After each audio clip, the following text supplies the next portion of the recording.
Allahumma salli wa sallim ala hadan nabiyil karim wa ala alihi wa ashabihi ajma'in. Amma ba'd. Subhanaka la ilma lana illa ma 'allamtana innaka antal alimul hakim. Shadaqallahul azim. Hadirin kaum muslimin, Bapak Ibu jamaah salat subuh yang dimuliakan oleh Allah Subhanahu wa taala. Kembali kita bersyukur kepada Allah atas nikmat yang Allah Subhanahu wa taala berikan kepada kita, nikmat iman, nikmat Islam, nikmat sehat wal afiat, nikmat kemerdekaan negeri kita yang hari ini merayakan Hari Kemerdekaan Republik Indonesia.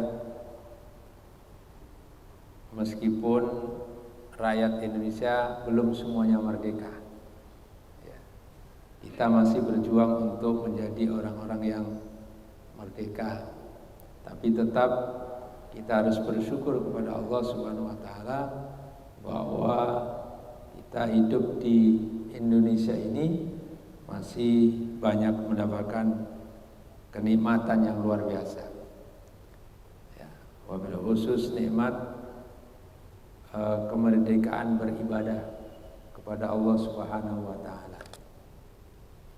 Salawat serta salam senantiasa kita aturkan kehadiran junjungan kita baginda Nabi besar Muhammad sallallahu alaihi wa alihi wasallam, juga kepada keluarganya, para sahabatnya, dan insyaallah kepada kita selaku umat yang insyaallah kita istiqomah untuk menghidupkan sunnah-sunnahnya dan mensuri tauladani kehidupan baginda Rasulullah sallallahu alaihi wasallam, dengan harapan kelak di yaumil qiyamah kita termasuk di antara umat yang mendapatkan syafaat dari baginda Rasulullah sallallahu alaihi wasallam. Amin ya rabbal alamin. Bapak Ibu yang berbahagia, pagi hari ini kita akan membahas tentang tugas hidup kita sebagai manusia. Berbicara tentang hidup manusia, kapan sih mulainya hidup manusia itu dimulai? Kapan manusia itu dimulai hidup?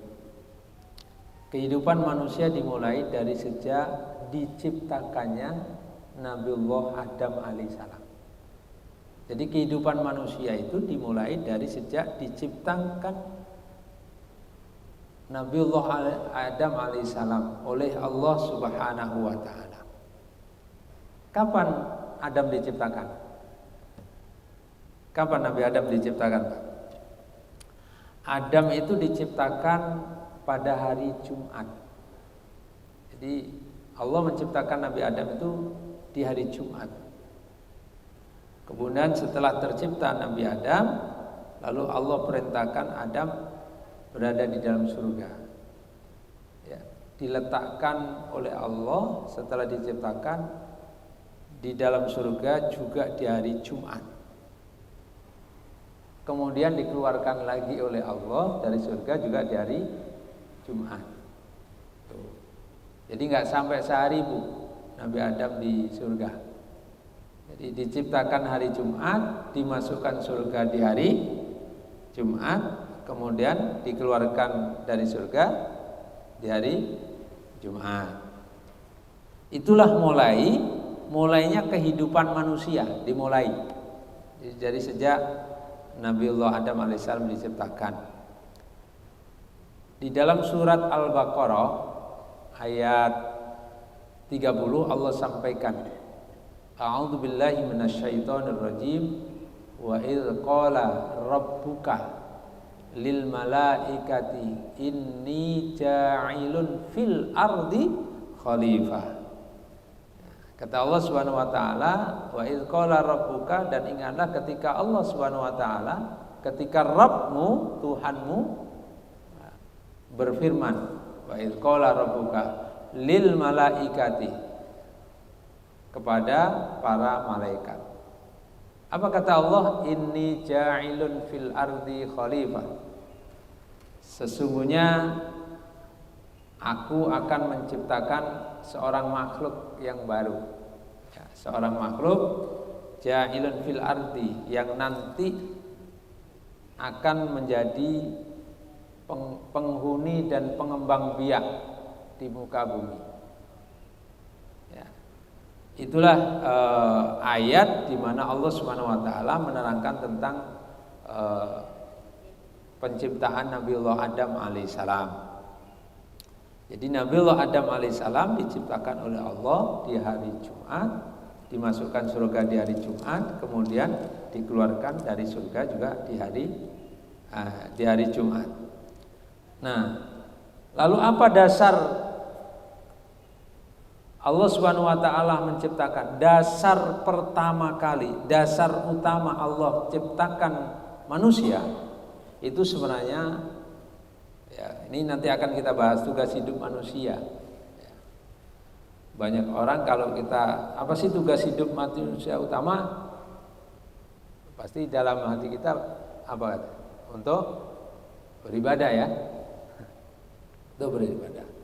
Tapi kalau kita lihat di dalam Al-Quran, Pak, ternyata tujuan utama atau dasar utama manusia diciptakan itu bukan itu. Bukan untuk ibadah. Tapi untuk apa? Untuk dimanja. Disuruh seneng-seneng, Bu. Dimanja, suruh seneng. Itu sebenarnya awal dasar Allah ciptakan kita sebagai manusia. Itu hanya untuk dimanja, suruh seneng-seneng. Lanjutan dari surat Al-Baqarah ayat 35 Allah sampaikan, A'udzubillahi minasyaitonirrajim wa qulna ya Adamu uskun anta wa zaujukal jannah. Jadi ketika Allah Subhanahu wa taala setelah menciptakan Nabi Adam, kemudian Allah letakkan Adam itu berada di dalam surga, lalu Allah berfirman, "Ya Adam, ya, tinggallah kamu di dalam surga, uskun anta wa zaujuka, dan istrimu. Tinggallah kamu bersama istrimu di dalam surga, ya.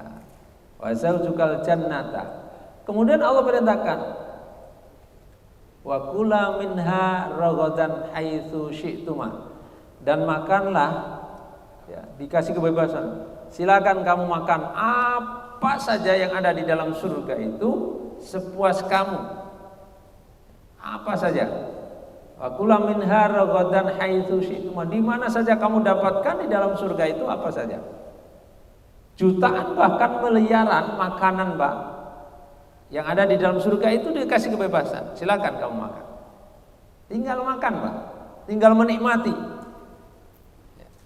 Wa kula minha ragadan haitsu syi'tum. Nah, disitulah ayat ini menerangkan bahwa ketika Allah Subhanahu wa taala menciptakan kita sebagai manusia yang diawali oleh Nabiullah Adam alaihissalam, itu memang sengaja Allah menciptakan untuk dimanja. Enggak disuruh ngapa-ngapain, Pak, langsung diciptakan kemudian disuruh menikmati surga. Menikmati semua yang ada di dalam surga. Benar-benar dimanja saja. Enggak disuruh bekerja, enggak disuruh ibadah, enggak disuruh nyari, pokoknya nikmatin aja deh, sepuas kamu. Di mana saja. Nah, inilah dasar utama Allah ciptakan kita sebagai manusia. Tapi Ustaz, kenapa kemudian akhirnya kita sebagai manusia ini justru ada beban yang kita harus tanggung? Kita harus pagi-pagi bangun, kemudian untuk beribadah, sholat, gitu ya. Bahkan dibebankan setiap hari wajib sholat 5 waktu. Nah, berarti kita tugas utama kita adalah untuk ibadah. Karena ada ayat yang menerangkan wa ma khalaqtul jinna wal insa illa liya'budun. Dan tidak aku ciptakan jin dan manusia itu kecuali untuk ibadah. Kapan ayat ini berlaku? Ayat ini berlaku setelah kita berada di mana, Pak? Dunia. ketika kita sudah di dunia. Saat Allah pertama kali menciptakan Adam, manusia itu, kemudian diletakkan di surga, tidak ada kewajiban apapun yang dibebankan oleh Allah kepada Nabiullah Adam alaihissalam bersama istrinya, kecuali dimanja dan disuruh bersenang-senang. Manja. Jadi dasar pertama kali manusia itu sebenarnya ya suruh senang-senang aja, Pak. Suruh senang-senang. Lalu kenapa kemudian akhirnya banyak di antara kita sebagai manusia yang kurang bahagia, nggak begitu banyak senangnya, bahkan banyak sedihnya, banyak sengsaranya.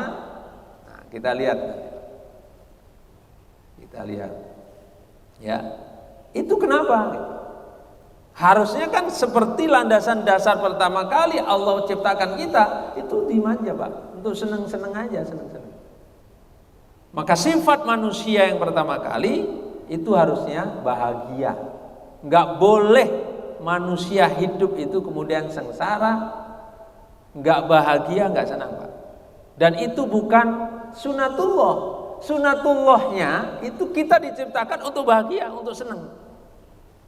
Allah enggak ingin kita itu sengsara. Allah enggak ingin kita enggak bahagia.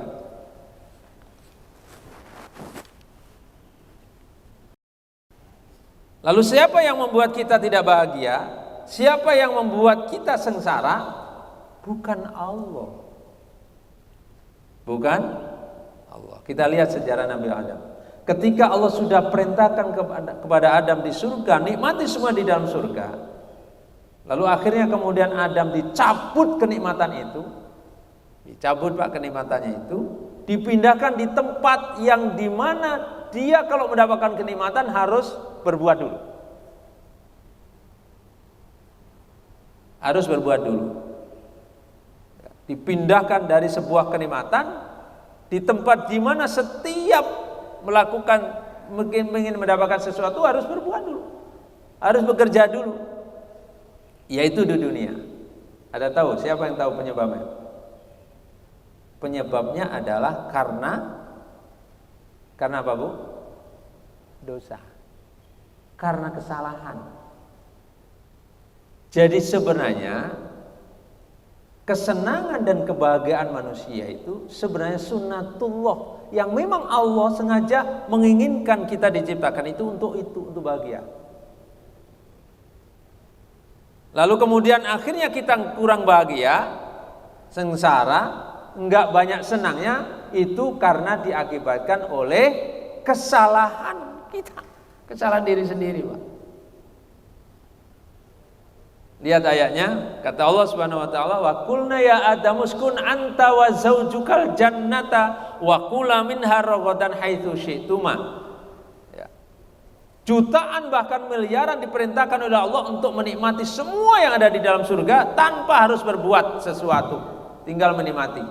Tapi Allah kemudian menguji kepada Adam dan istrinya, ya. Wala taqraba hadhihi syajarata fatakuna minadh dhalimin. Tapi ingat, Adam, ya. Jangan coba-coba kamu deketin tuh satu aja tuh buah. Satu pohon dari miliaran yang ada, Pak. Cuman di satu aja, jangan kau deketin itu. Kalau kamu deketin itu, bahkan kamu menikmatinya, memakannya, maka kamu akan menjadi orang yang sengsara. Begitu, sudah diingatkan oleh Allah.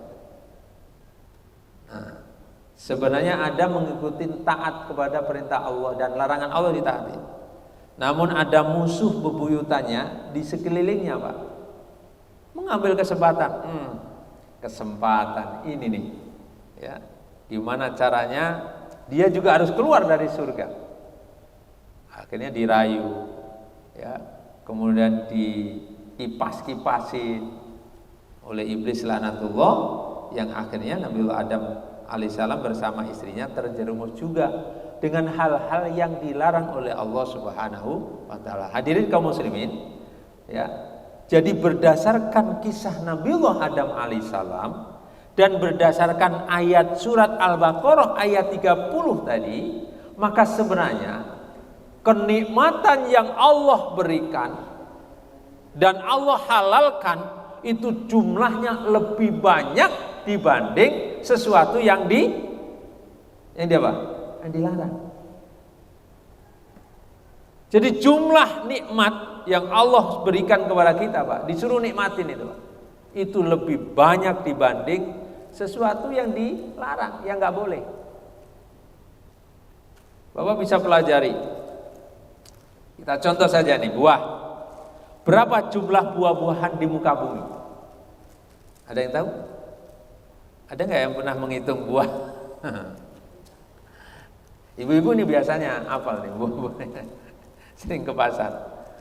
Berapa jumlah buah yang kita tahu aja di Indonesia, Bu? Masya Allah. Jumlahnya itu kalau kita suruh ngapal satu-satu kayak nggak hafal. Yang tahu aja itu, yang ingat yang tahu, hitungannya terhitung tuh, Pak. Itu baru di Indonesia. Belum lagi buah yang ada di negeri lain tapi nggak ada di Indonesia. Ya. Jadi ada buah yang tumbuh di negara lain tapi nggak tumbuh di negara Indonesia. Banyak, Pak, jumlah buah saja. Ya. Dari sekian banyak jumlah buah yang ada itu halal dimakan oleh kita sebagai manusia, dihalalkan oleh Allah Subhanahu wa taala. Tapi ada di antara buah-buah yang banyak itu yang nggak boleh dimakan oleh Allah. Nggak boleh. Ada buah yang dilarang. Dilarangnya karena buah itu memang nggak enak, nggak nikmat. Dilarangnya karena buah itu memang membahayakan diri kita. Sehingga ada buah yang dilarang dan jumlahnya yang dilarang sedikit. Kita lihat lagi, Bapak sekalian. Daging. Berapa jumlah daging yang boleh dimakan oleh kita? Ya kan? Jumlah daging yang boleh dimakan oleh kita, oh, ribuan, Pak. Jumlah daging. Yang tahu kita kan cuma 3 ya, Bu, yang biasa kita makan. Daging sapi, daging ayam, sama daging ikan. Itu yang tahu, itu yang sering itu ya, tahu. Tapi selebihnya dari itu, Pak, banyak daging-daging hewan-hewan yang boleh dimakan oleh kita. Tapi hanya 2 daging yang nggak boleh dimakan. Apa 2 itu? Yang pertama adalah khinzir atau babi, yang kedua adalah apa? Kalb, anjing. Ya. Kalb, anjing. Jadi 2, sekian banyak daging ada, boleh, Pak, dia silakan. Nah, oleh karena itu, hadirin kaum muslimin, yang saya contohkan 2 buah dan daging saja, kita sudah begitu banyak nikmat yang Allah berikan kepada kita. Maka sebenarnya Allah cuma meminta kepada kita syukuri apa yang ada. Kalau kita mensyukuri, Pak, kayaknya nggak ada yang kurang. Nggak ada yang kurang. Banyak. Lebih. Makanya tugas kita itu adalah syukur. Wajib mensyukuri itu semua.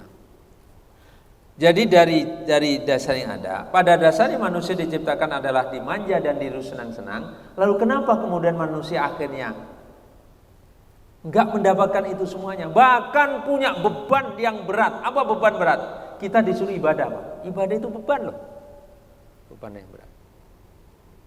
Akhirnya Allah Subhanahu wa taala membebani kita sebagai manusia anak turunan Adam ini untuk beribadah kepada Allah.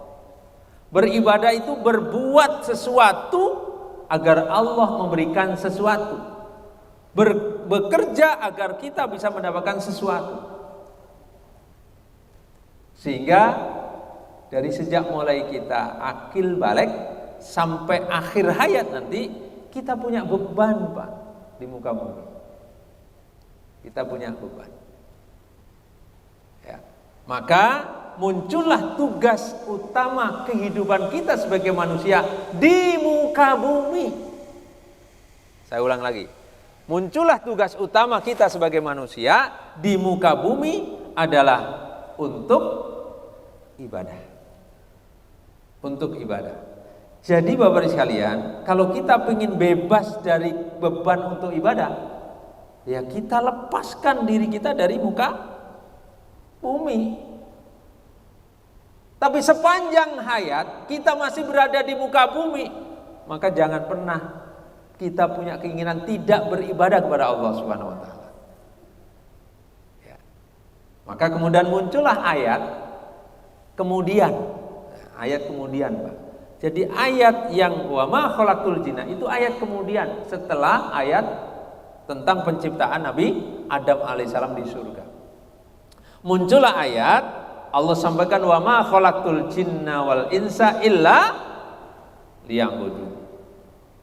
Dan tiada aku ciptakan jin dan manusia itu kecuali tugas utamanya ada, kerjaan utamanya adalah beribadah. Nah, kita bisa ambil kesimpulan barusan.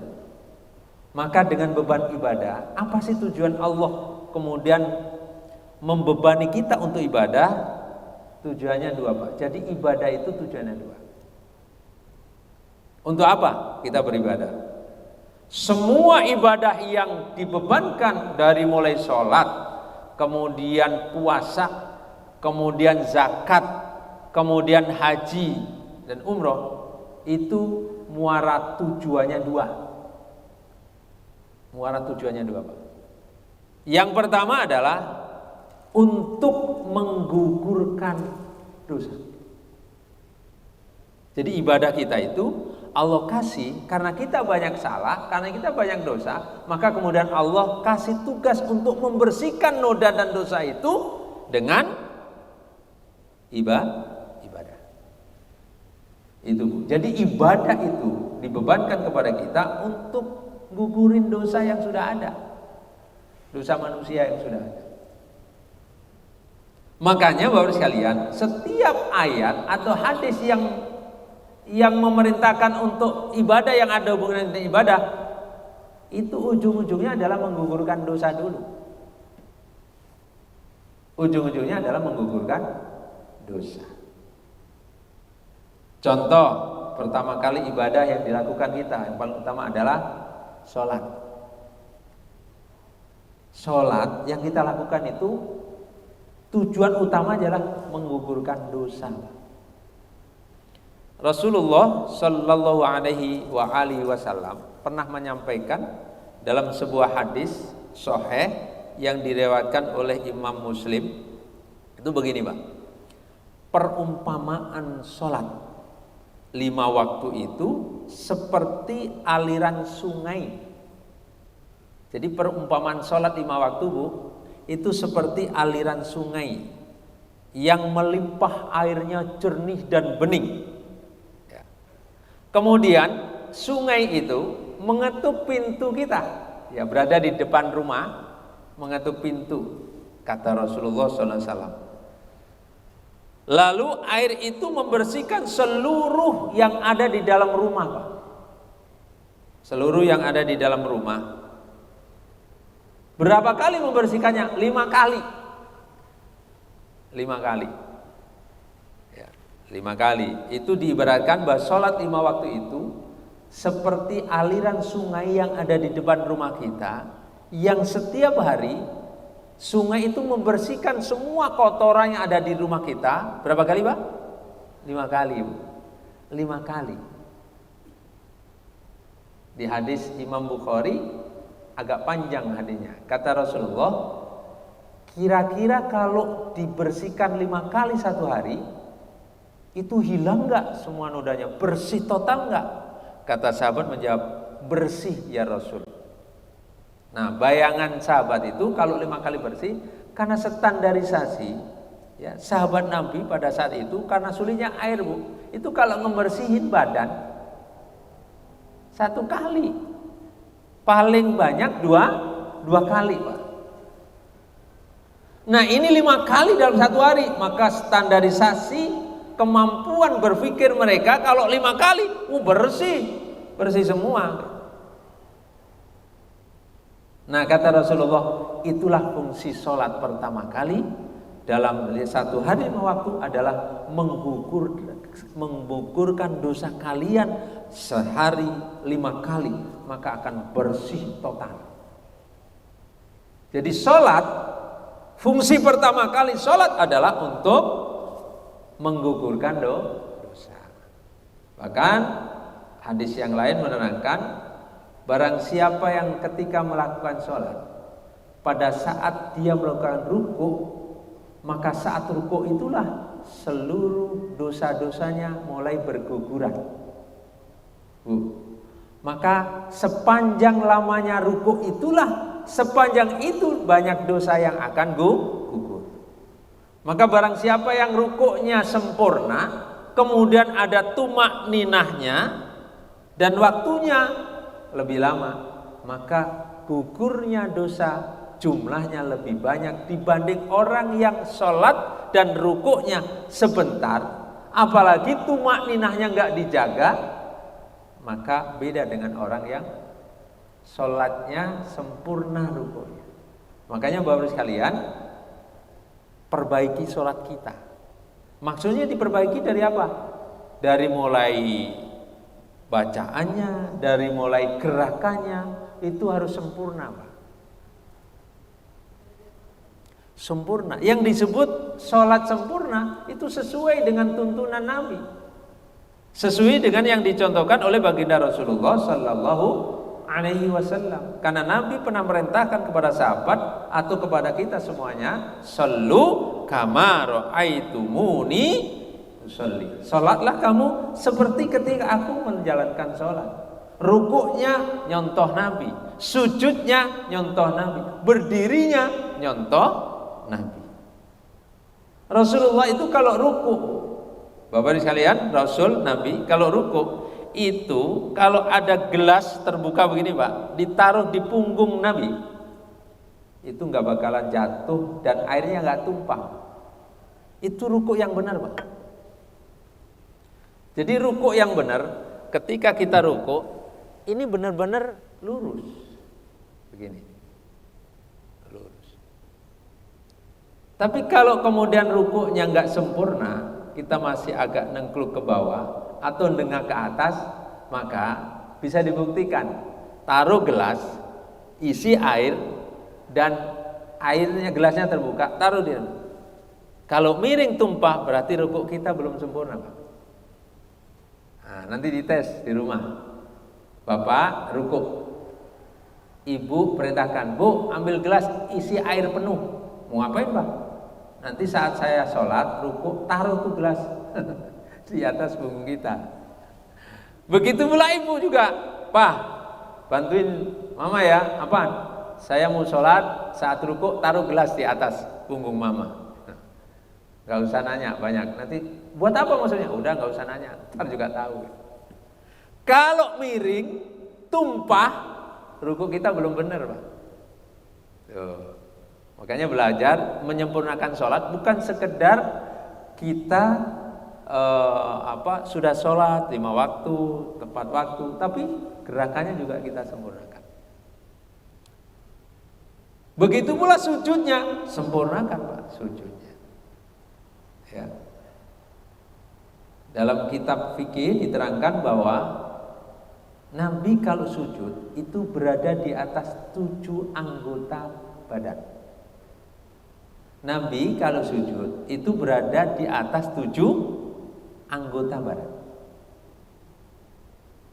Jadi kalau kita kurang dari 7, maka sujud kita belum sempurna. Gitu, Pak. Apa 7 itu? Yang pertama adalah apa ini, Bu? Jidat. Ini anggota sujud. Maka barang siapa anggota sujud kita ini tidak menyentuh bumi, maka sujudnya enggak sempurna. Maksudnya enggak menyentuh bumi, 1, sujudnya merenggang atau sujudnya salah. Salahnya adalah kita enggak ngepas jidat kita, tapi agak begini nih. Jadi hidung kita yang lebih dominan untuk nempel. Padahal yang paling dominan nempel adalah jidat, Bu. Yang ketiga, kita termasuk nggak sempurna sujudnya karena jidat kita terhalang benda. Terhalang benda. Apa yang menghalangi benda saat sujud terhadap jidat itu? Kalau bapak-bapak peci itu makainya saya pernah lihat ada orang pakai peci hitam, Pak. Itu makainya ditutupin jidatnya begini nih. Pakai hitam. Nah ini. Terus dia sujud.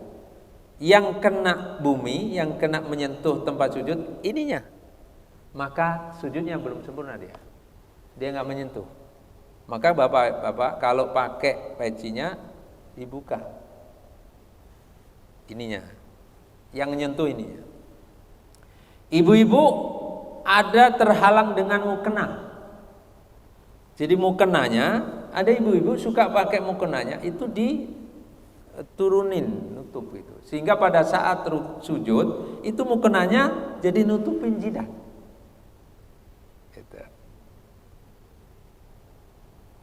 Atau ada orang yang pakai sorban. Ini sorban, kebetulan sorban ini yang panjang ini, Pak. Sorbannya dipakai. Nah, sorban pakai begini. Pada saat sujud, sorbannya kemudian begini, berada di sujud.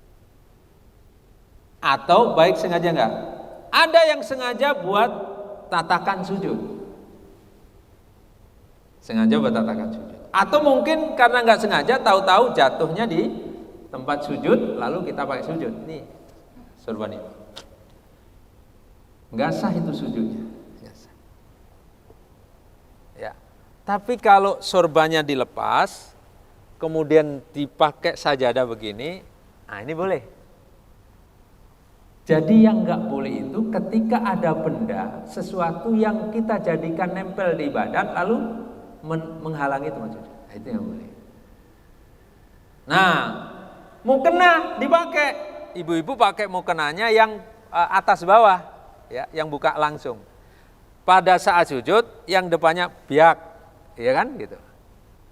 Ini Pak, mukena yang ininya nutup, atau kadang sengaja dipakai. Kenapa? Mungkin masjidnya nggak pakai karpet, gitu misalnya. Sengaja buat apa?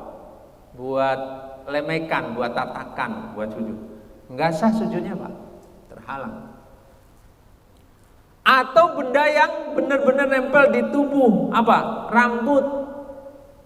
Rambutnya panjang, kebetulan rambutnya memang rambut lemas, gampang jatuh.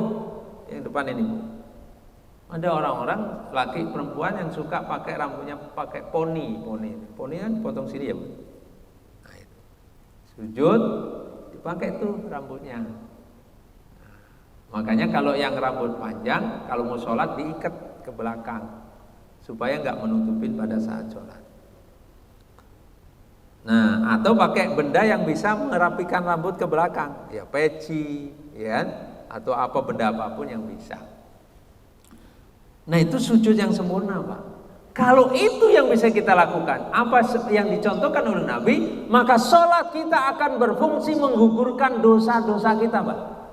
Rukuknya benar, rukuknya sempurna, sujudnya benar, sujudnya sempurna, dan tumakninah, maka selama itu pula Allah gugurkan dosa-dosa kita bersama dengan rukuk dan sujudnya kita. Dan kalau itu terjadi 5 kali dalam satu hari, apa gak tuntas itu, Pak, dosa kita? Karena begitu banyaknya dosa kita, Pak, maka Allah kasih ini sarana untuk menggugurkan dosa. Itu sholat. Kemudian apalagi tugas utama ibadah? Puasa, Pak. Apa kata Nabi tentang puasa? Kata Rasulullah, man shoma Ramadanan imanan ghufira lahu. Barang siapa yang berpuasa man shoma Ramadanan di bulan suci Ramadan imanan wahtisaban, maka fungsi puasa tadi pertama kali adalah ghufira lahu ma taqaddama min dzambi, akan berfungsi puasa kita untuk menggugurkan dosa-dosa kita yang telah lalu. Jadi ibadah fungsi pertama kali adalah menggugurkan dosa. Kenapa? Karena kita punya dosa, Pak.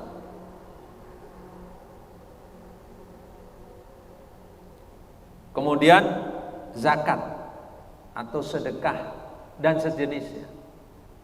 Dalam sebuah hadis Rasul sampaikan, zakat atau sedekah itu punya fungsi 4. Di antara 4 salah satu yang paling utama adalah untuk menggugurkan dosa. Jadi kalau Bapak keluarkan harta baik zakat, infak, sodako, pertama kali adalah berfungsi untuk menggugurkan dosa kita. Setelah Allah gugurkan dosa kita, maka zakat atau infak atau sodako berfungsi yang kedua, kata Nabi. Apa yang kedua? Menolak musibah.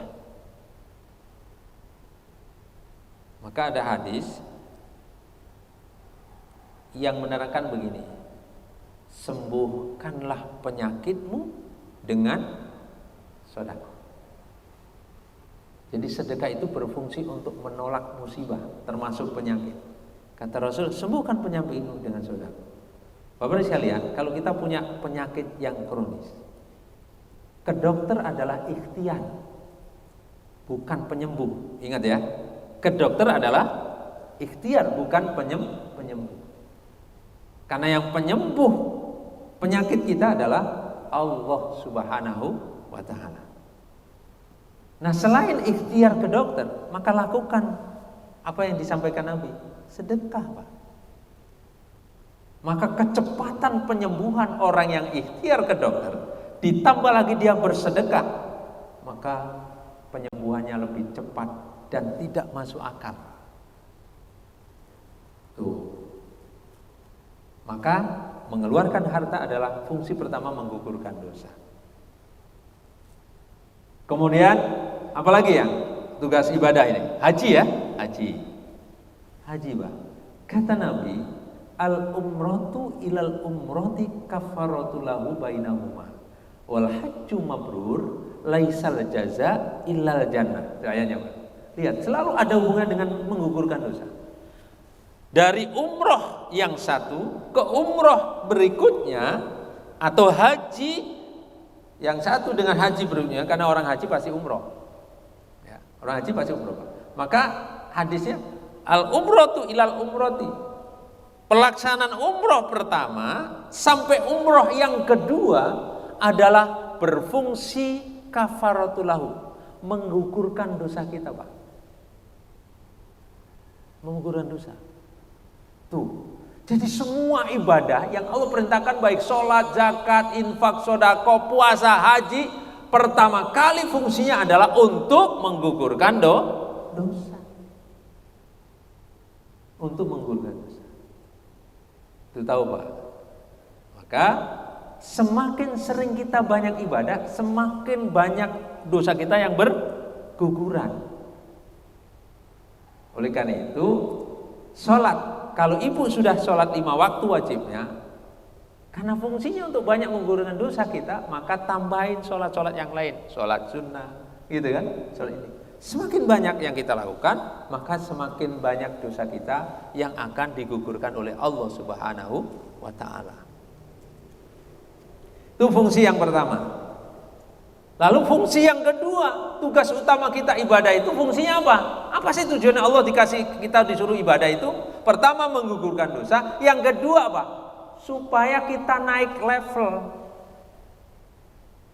Itu tujuan ibadah yang kedua adalah naik level, Pak. Meningkatkan derajat. Dari level yang terendah naik level yang lebih ke atas. Naik kayak tangga, Bu. Itu tujuannya, Pak. Maka semakin banyak ibadah yang dilakukan oleh seorang hamba, semakin naik levelnya. Dan level tertingginya nanti adalah dikembalikan kita dari muka bumi ini ke surganya Allah Subhanahu wa ta'ala. Itu level tertinggi. Maka baru sekalian, kalau ingin naik level kita, banyakin ibadah. Sholatnya banyakin. Makanya Bapak sekalian, lihat kita baca sholat di surat Al-Isra, ya, ayat 77, nanti bisa dilihat ya. Apa kata Allah Subhanahu wa ta'ala? A'udzubillahi minasyaitonirrajim. Aqimis sholata liduluki syamsi ila ghasaqil laili wa qur'anal fajr. Inna qur'anal fajri kana masyhuda.